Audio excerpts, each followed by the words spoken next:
अब यो भदौमा पुग्छ नि है 24 वर्ष ठुलो केटामा 24 वर्ष 24-25 वर्ष यसको कलेज देखेर म छक्कै शिकार अनुसारको त्यो भएर भोस ए भइगयो नि त खायो भने हामी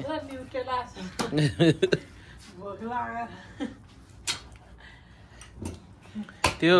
पनि यहाँ भुटानमै हाल्ने हो जो है यो अलिकति हाल्नु हालिदिउ न यसो चिया खाने कालो चाहिँ खान्छु दुध लगाएर खाँदिनँ भुँडी दुख्छ अनि दुधवालाले होइन दुधवालाले डेली खाइरह्यो भने नि भेटाउँछ दुख्नेले पाममा ढुक्कै हुन्छ र ज्यादै लाग्छ कालो कफी खान्छु कि कफी बहान